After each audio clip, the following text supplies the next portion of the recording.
जय श्री जय श्री कृष्णा। राधे राधे सभी को। कैसे हैं आप सभी लोग। आज है हमारा डे 35 यानी 35वां दिन। चलिए हम अपना श्रीमद् भगवद गीता यथास्वरूप को शुरू करते हैं। देखते हैं इसमें हमको प्रभु जी ने क्या उपदेश दिया है। लेकिन प्रभु जी का नाम। हरे कृष्णा कृष्णा कृष्णा हरे हरे, हरे राम राम राम हरे हरे। ओम नमो भगवते वासुदेवाय। ओम नमो भगवते वासुदेवाय। तो चलिए शुरू करते हैं।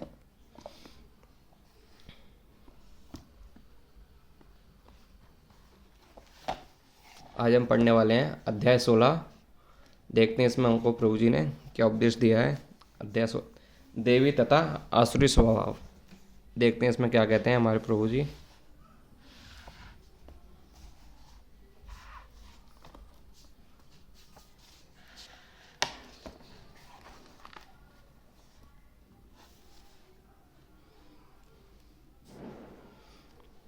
भगवान ने कहा, हे भरतपुत्र, निर्भयता, आत्मशुद्धि, आध्यात्मिक ज्ञान का अनुशीलन, दान, आत्मसंयम, यज्ञ परायणता, वेदाध्ययन, तपस्या, सरलता, अहिंसा, सत्यता, क्रोध विहीनता, त्याग, शांति, छिद्रवेषण में अरुचि, समस्त जीवों पर करुणा, लोभविहीनता, भद्रता, लज्जा, संकल्प, तेज, क्षमा, धैर्य, पवित्रता, ईर्ष्या तथा समस्त की वो समान की अभिलाषा से मुक्ति, ये सारे दिव्य गुण हैं जो देवी प्रकृति से संपन्न देवतुल्य पुरुषों में पाए जाते हैं।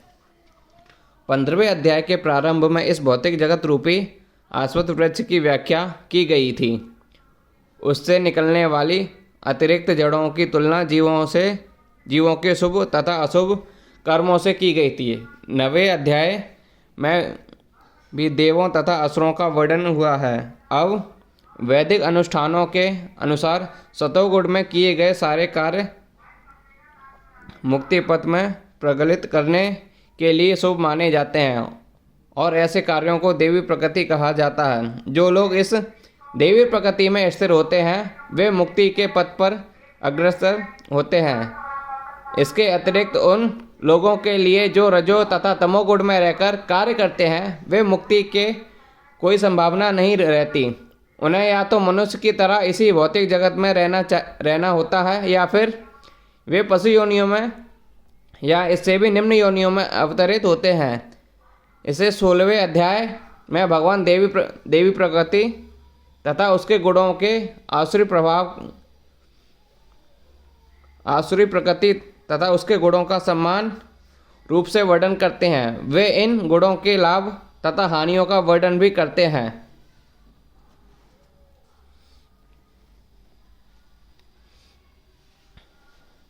दिव्य गुणों या देवी प्रवृत्तियों से मुक्त उत्पन्न व्यक्ति के प्रसंग में उपयुक्त अभिजाता से शब्द बहुत सार गर्भित है।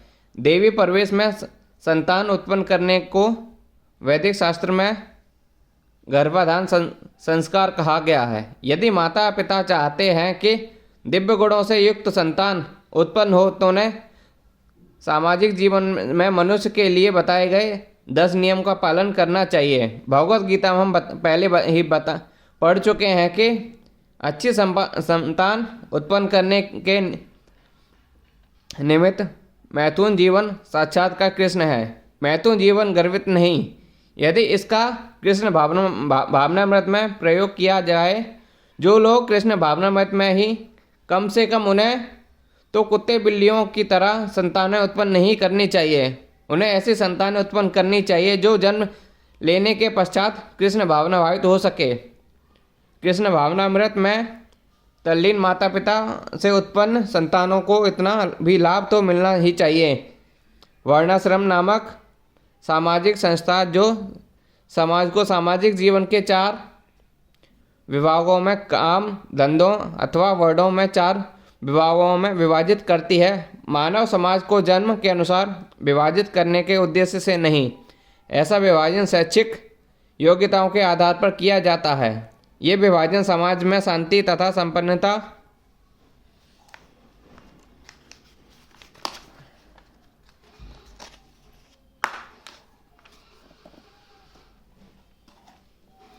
बनाए रखने के लिए है। यहाँ पर जिन गुणों का उल्लेख हुआ है उन्हें दिव्य कहा गया है और वे आध्यात्मिक ज्ञान में प्रगति करने वाले व्यक्तियों के निमित्त हैं, जिससे वे भौतिक जगत से मुक्त हो सकें। वर्णाश्रम संस्था में सन्यासी को समस्त सामाजिक गुणों तथा आश्रमों में प्रधान या गुरु माना जाता है। ब्राह्मण को समाज में 3 वर्णों में क्षत्रिय, वैश्य तथा शूद्र का गुरु माना जाता है, लेकिन सन्यासी इस संस्था के शीर्ष पर होता है। ब्राह्मणों को भी गुरु माना जाता है। सन्यासी की पहली योग्यता निर्भयता होनी चाहिए, क्योंकि सन्यासी को किसी सहायक के बिना एकाकी रहना होता है। अतः भगवान की कृपा ही उसका एकमात्र आश्रय होता है। जो यह सोचता है कि सारे बंधन तोड़ लेने के बाद मेरी रक्षा कौन करेगा, उसे संन्यास आश्रय स्वीकार नहीं करना चाहिए। उसे यह पूर्ण विश्वास होना चाहिए कि कृष्ण या अंतर्यामी स्वरूप परमात्मा सदैव अंतर में रहते हैं। वे सब कुछ देखते रहते हैं और जानते हैं कि कोई क्या करना चाहता है। इस तरह मनुष्य को दृढ़ विश्वास होना चाहिए कि परमात्मा स्वरूप कृष्ण शरणागत व्यक्ति की रक्षा करेंगे। उसे सोचना चाहिए कि मैं कभी अकेला नहीं हूँ, भले ही अपना गहनतम की रक्षा करेंगे। उसे सोचना चाहिए कि मैं कभी अकेला नहीं हूँ, भले ही मैं ऐतवान जंगल में क्यों ना रहूँ, मेरा साथ कृष्ण देंगे और सब तरह से मेरी रक्षा करेंगे। ऐसा विश्वास अभयम या निर्भयता कहलाता है। संन्यास आश्रम में व्यक्ति की ऐसी मनोदशा आवश्यक है, तब उसे अपनी अस्तित्व को शुद्ध करना चाहिए होता है। संन्यास आश्रम का पालन किए जाने के अनेक विधि विधान हैं। इनमें सबसे महत्वपूर्ण यह है कि सन्यासी को किसी स्त्री के साथ घनिष्ठ संबंध नहीं रखना चाहिए। उसे एकांत स्थान में स्त्री से बात करने तक ही मनाही है। भगवान चैतन्य आदर्श सन्यासी थे और जब वे पुरी में रह रहे थे तो उनकी भक्तियों को उनके पास नमस्कार करने तक के लिए नहीं आने दिया जाता था। उन्हें दूर से ही प्रणाम करने के आदेश था।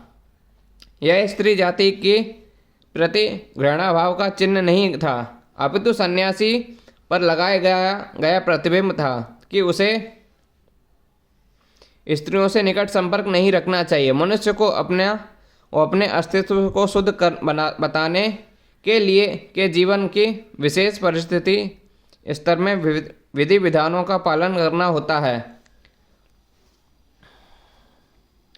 सन्यासी के लिए स्त्रियों के साथ घनिष्ठ संबंध तथा इंद्रिय तृप्ति के लिए धन संग्रह वर्जित है। आदर्श सन्यासी तो स्वयं भगवान चैतन्य थे और उनके जीवन में से हमें यह सीख लेनी चाहिए कि वे स्त्रियों के विषय में कितने कठोर थे। यद्यपि वे भगवान के सबसे वदान्य अवतार माने जाते हैं, क्योंकि वे अधम से अधमबद्ध जीवों को स्वीकार करते थे, लेकिन जहाँ तक स्त्रियों की संगति का प्रश्न था, वे संन्यास आश्रम के विधि विधानों का कठोरता के साथ पालन करते थे। उनका एक निजी पार्षद छोटा हरिदास अन्य पार्षदों के रहित उनके साथ निरंतर रहा, लेकिन किसी कारणवश उनसे एक तरुणी को कामुक दृष्टि से देखा। भगवान चैतन्य इतने कठोर थे कि उन्होंने उसे अपने पारदर्शों की संगति से तुरंत बाहर निकाल दिया। भगवान चैतन्य ने कहा, जो सन्यासी या अन्य किसी व्यक्ति प्रकृति के चंगुल से छूटने का इच्छुक है तो और अपने आध्यात्मिक प्रगति तक ऊपर उठना चाहता है, तो भगवान के पास वापस जाना चाहता है, वह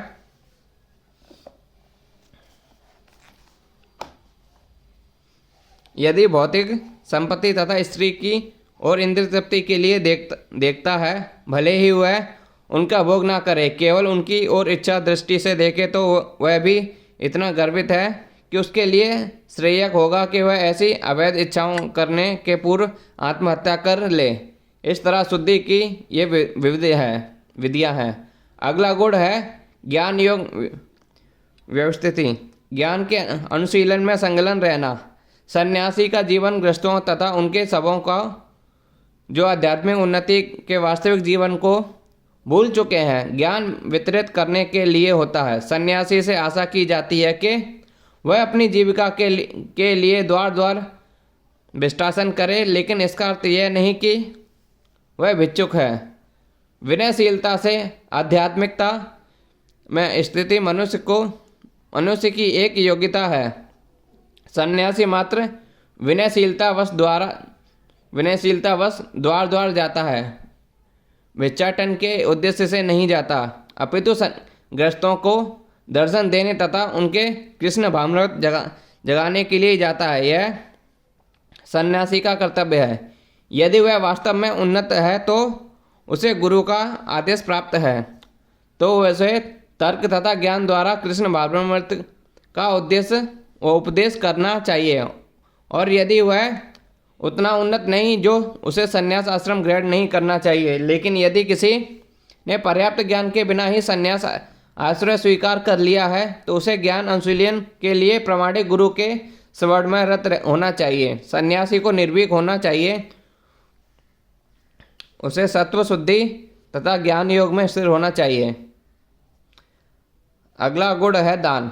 दान गृहस्थों को चाहिए कि वे निकृष्टता से जीवन यापन करना सीखें और कमाई का 50% विश्व भर में कृष्ण भावनामृत के प्रचार में खर्च करें। इस प्रकार से गृहस्थ को चाहिए कि ऐसे कार्यों में लगे संस्थान समितियों को दान दें। दान योग्य पात्र को दिया जाना चाहिए, जैसा कि आगे वर्णन किया जाएगा। दान भी कई तरह का होता है, यथा सतोगुण, रजोगुण तथा तमोगुण में दिया गया दान। सतोगुण में दिए जाने वाला दान की संतुष्टि शास्त्रों ने की है, लेकिन रजो तथा तमोगुण में दिए गए दान की संतुष्टि नहीं, क्योंकि वह धन का अपव्यय मात्र है। संसार भर में कृष्ण भावनामृत के प्रसार हेतु दान दिया जाना चाहिए। ऐसा दान सतोगुणी होता है। जहाँ तक दम आत्मसंयम का प्रश्न है, यह धर्म समाज के अन्य आश्रमों के लिए ही नहीं अपितु गृहस्थ के लिए विशेष रूप से है। यद्यपि उसके पत्नी होती है, लेकिन उसे यह चाहिए कि वह स्वस्थ ही अपनी इंद्रियों को विषय भोग की ओर न मोड़े। गृहस्थों पर भी मैथुन जीवन के लिए प्रतिबिंब है और इसका उपयोग केवल संतानोत्पत्ति के लिए किया जाना चाहिए। यदि वह संतान नहीं चाहता तो उसे अपनी पत्नी के साथ विषय भोग का लिप्त नहीं होना चाहिए। आधुनिक समाज मैथुन जीवन का भोग करने के लिए निरोध विधियों का या अन्य घृणित विधियों का उपयोग करता है, जिससे संतान की उत्तरदायित्व न उठाना पड़े। यह दिव्य गुण नहीं अपितु आसुरी गुण है। यदि कोई व्यक्ति चाहे वह गृहस्थ ही क्यों न हो, आध्यात्मिक जीवन में प्रगति करना चाहिए, तो उसे अपने मैथुन जीवन पर संयम रखना होगा और उसे ऐसी संतान नहीं उत्पन्न करनी है जो कृष्ण की सेवा में न काम न आए। यदि वह ऐसी संतान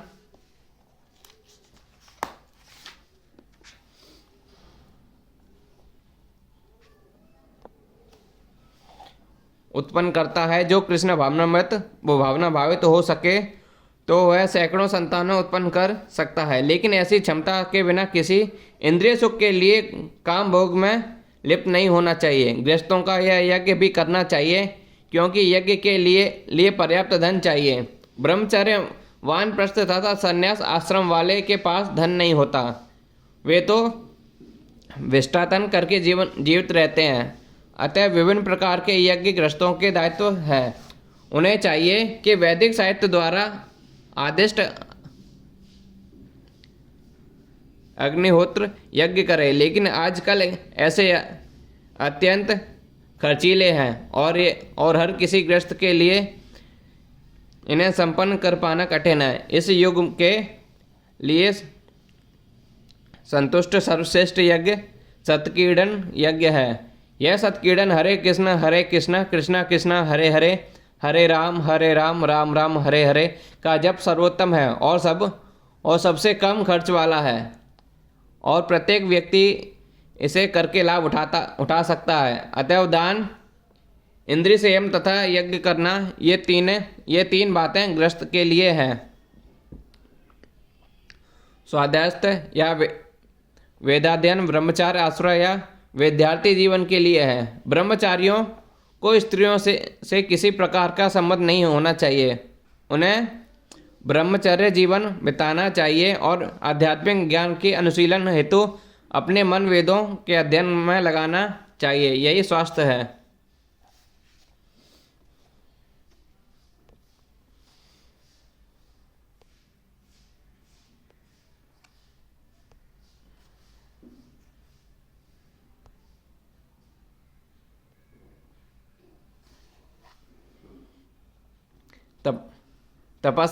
तपस्या वानप्रस्थों के लिए है। मनुष्य को जीवन भर गृहस्थ ही नहीं बने रहना चाहिए। उसे स्मरण रखना होगा कि जीवन के 4 विभाग हैं: ब्रह्मचर्य, गृहस्थ, वानप्रस्थ तथा संन्यास। अतएव गृहस्थ रहने के बाद उसे विरक्त हो जाना चाहिए। यदि कोई 100 वर्ष जीवित रहता है तो उसे 25 वर्ष तक ब्रह्मचर्य, 25 वर्ष तक गृहस्थ, 25 वर्ष तक वानप्रस्थ तथा 25 वर्ष तक संन्यास का जीवन बिताना चाहिए। ये वैदिक धार्मिक अनुशासन के नियम हैं।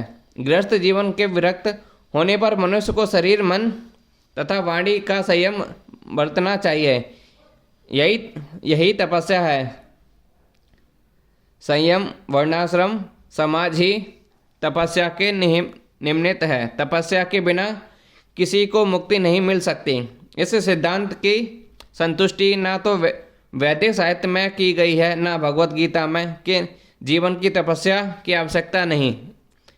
और कोई कल्पनात्मक चिंतन करता रहे तो उसे कुछ ठीक हो जाएगा। ऐसे सिद्धांत तो उन दिखावटी आध्यात्मिकवादियों द्वारा बनाए जाते हैं कि जो आध्यात्मिक से अधिक अनुयायी बनना चाहते हैं। यदि प्रतिबिंब हो, विधि विधान हो तो लोग इस प्रकार के आकर्षित ना हो। अतएव जो लोग धर्म के नाम पर अनुयायी चाहते हैं वे केवल दिखावा करते हैं। वे अपने विद्यार्थियों के जीवन पर कोई प्रतिबिंब नहीं लगाते और ना ही अपने जीवन पर, लेकिन वेदों में ऐसी विधियों को स्वीकार प्रदान नहीं की गई। जहाँ तक ब्राह्मणों की सरलता का संबंध है, इसका पालन न केवल किसी एक आश्रय के लिए किया जाना चाहिए अपितु चारों आश्रमों के प्रत्येक सदस्यों को करना चाहिए।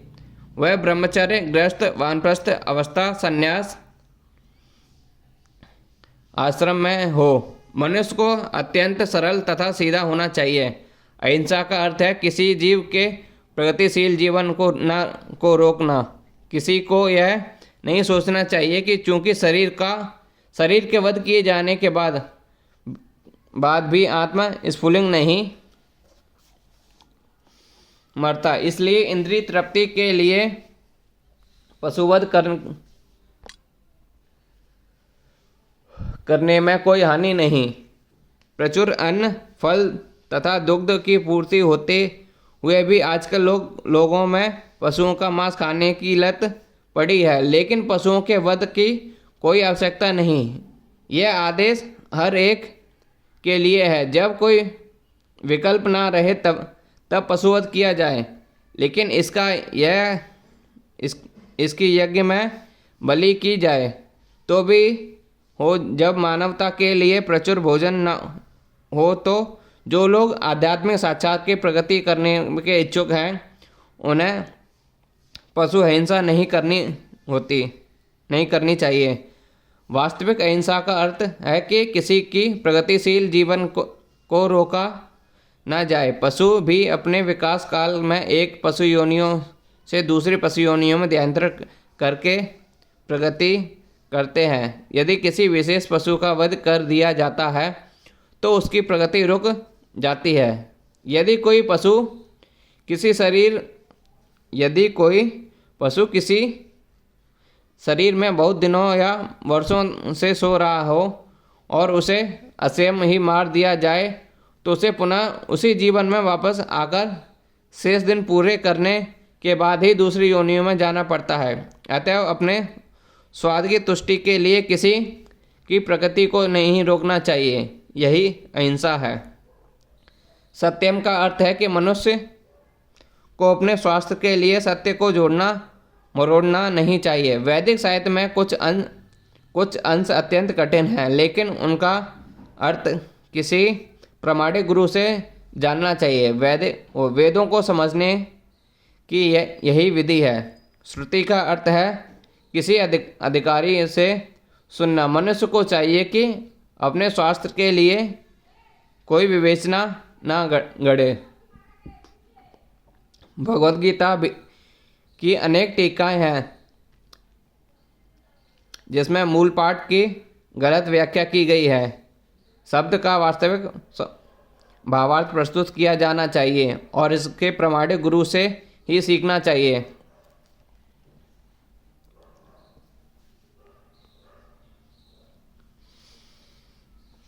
अक्रोध का अर्थ है क्रोध को रोकना। यदि कोई तुच्छ बनावे तो भी सहिष्णु बने रहना चाहिए, क्योंकि एक बार क्रोध करने पर सारा शरीर दूषित हो जाता है। क्रोध रजोगुण तथा काम में से उत्पन्न होता है। अतः जो योगी है उसे क्रोध पर नियंत्रण रखना चाहिए।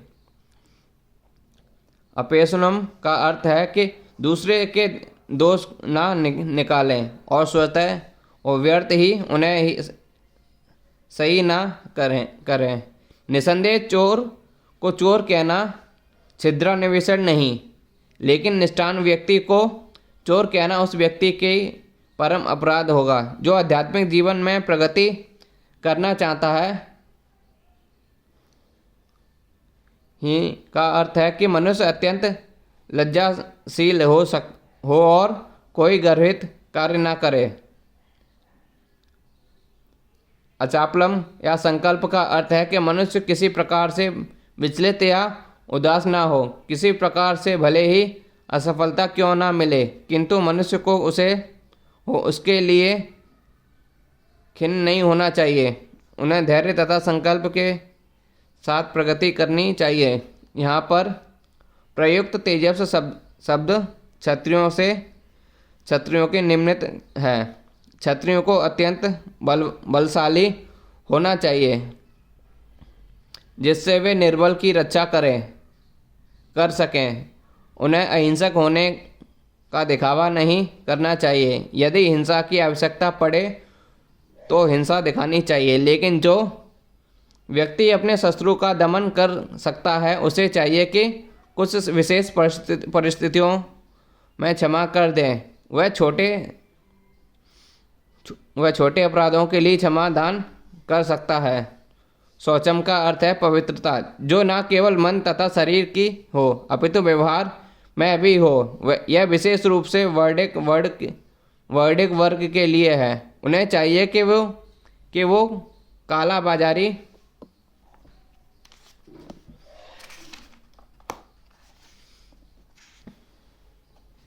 ना करें।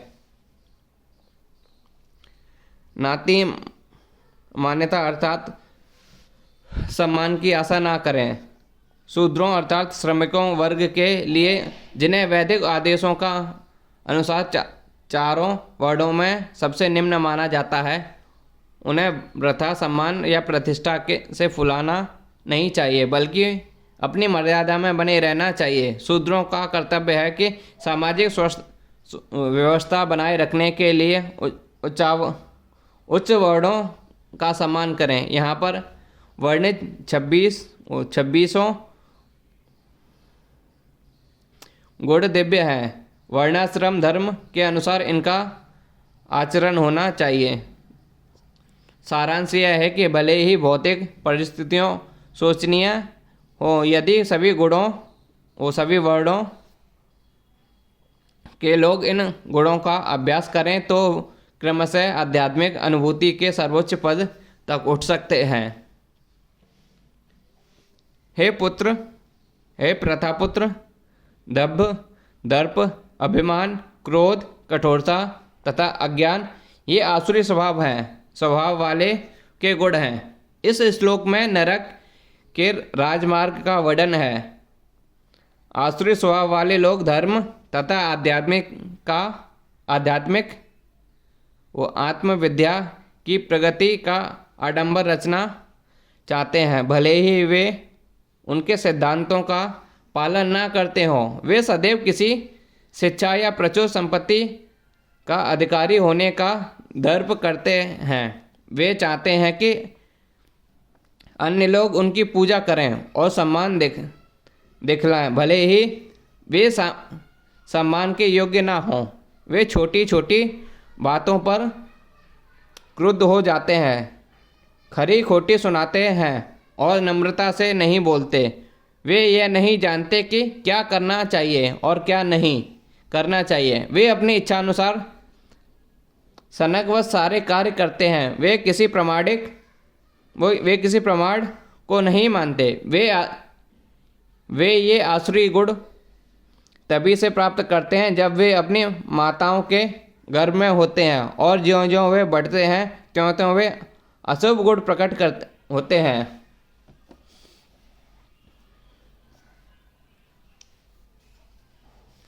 दिव्य गुण मोक्ष के लिए अनुकूल है और आसुरी गुण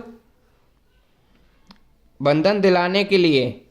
हे पांडुपुत्र, तुम चिंता मत करो, क्योंकि तुम देवी गुणों से युक्त होकर जन्मे हो।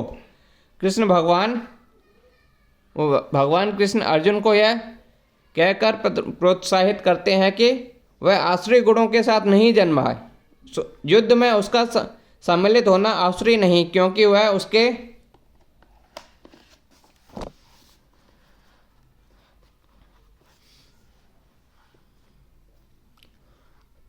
गुण दोषों पर विचार कर रहा था।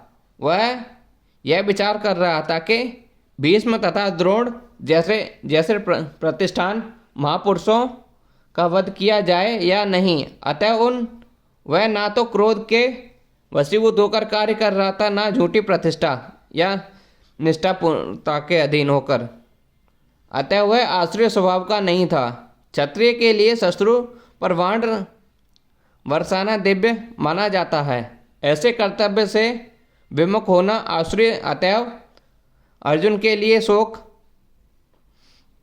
संताप करने का कोई कारण न था। जो कोई भी जीवन के विभिन्न आश्रमों के विधानों का पालन करता है, वह दिव्य पद पर स्थिर होता है। हे प्रथापुत्र, इस संसार में सृजित वाणी व प्राणी दो प्रकार के हैं, देवी तथा असुरी। वे पहले ही विस्तार से तुम्हें देवी गुण बतला चुका हूँ। अब मुझे आसुरी गुणों के विषय में सुनो।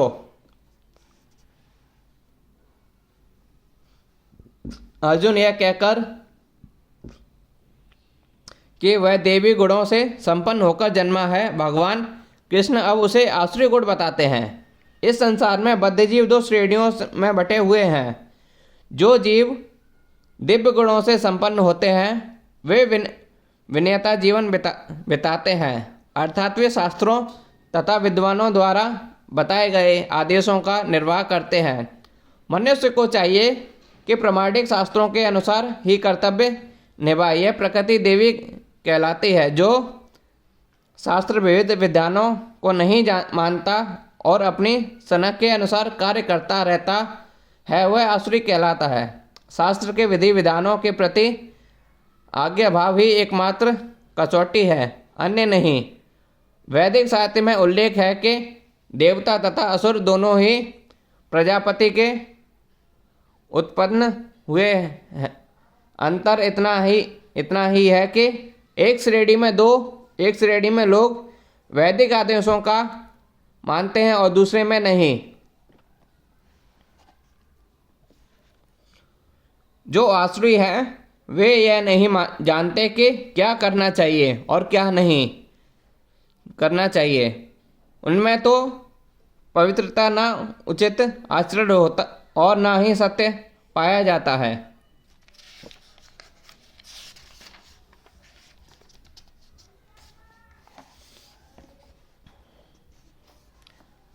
प्रत्येक सभ्य मानव समाज में कुछ आचार संहिता होती हैं जिनका प्रारंभ से पालन करना होता है। विशेषताएं आर्यगढ़ जो वैदिक सभ्यता को मानते हैं और अत्यंत सभ्य मानते हैं, इनका पालन करते हैं, किंतु जो शास्त्रीय आदेशों को नहीं मानते वे असुर समझे जाते हैं। इसलिए यहाँ पर कहा गया है कि असुरगढ़ ना तो क्षत्रिय नियमों को जानते हैं, ना ही इनके पालन करने की प्रवृत्ति पाई जाती है। उनमें से अधिकांश नियमों को नहीं जानते और थोड़े लोग जानते भी हैं, उनमें इनके पालन करने की प्रवृत्ति नहीं होती। उन्हें ना तो वैदिक आदेशों में कोई श्रद्धा होती है, ना ही वे उसके अनुसार कार्य करने के इच्छुक होते हैं।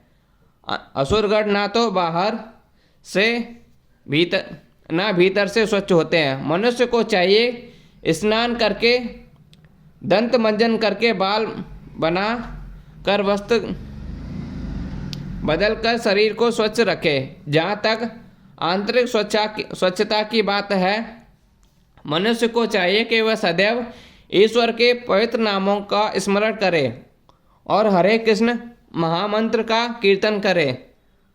असुरगढ़ बाह्य तथा आंतरिक स्वच्छता के इन नियमों को ना तो चाहते हैं, ना ही पालन करते हैं।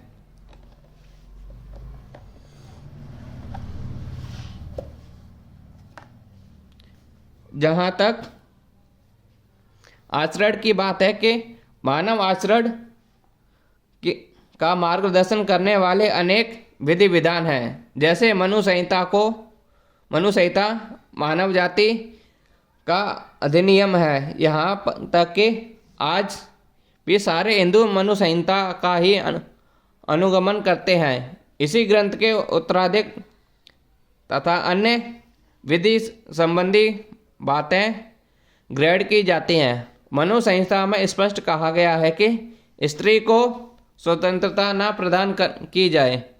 इसका अर्थ यह नहीं कि स्त्रियों को दासी बनाकर रखा जाए, वे तो बालक के समान हैं।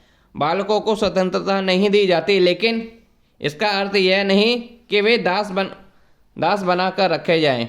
लेकिन असुरों के ऐसे आदेश की उपेक्षा कर दी है और वे सोचने लगे कि स्त्रियों को पुरुषों के समान नहीं स्वतंत्रता प्रदान की जाए। लेकिन इससे संसार की सामाजिक स्थिति में भी सुधार नहीं हुआ।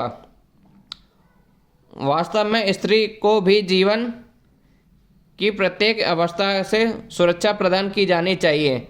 उसके बाल्यकाल में पिता द्वारा संरक्षण प्रदान किया जाना चाहिए, तारुण्य में पति द्वारा और बुढ़ापे में बड़े पुत्रों द्वारा। मनु संहिता के अनुसार यह उचित सामाजिक आचरण है।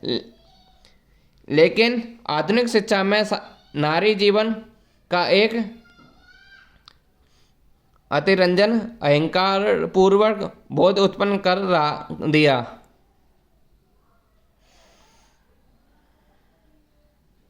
है। अतएव अब विवाह एक कल्पना बन चुका है। स्त्री को नैतिक स्थिति भी अब बहुत अच्छी नहीं रह गई। अतएव असुरगढ़ का कोई उपदेश ग्रहण नहीं करते जो समाज के लिए अच्छा हो, क्योंकि वे महर्षियों के अनुभवों तथा उनके द्वारा निर्धारित विधि विधानों का पालन नहीं करते। अतएव आश्रयी लोगों की सामाजिक स्थिति अत्यंत शोचनीय है।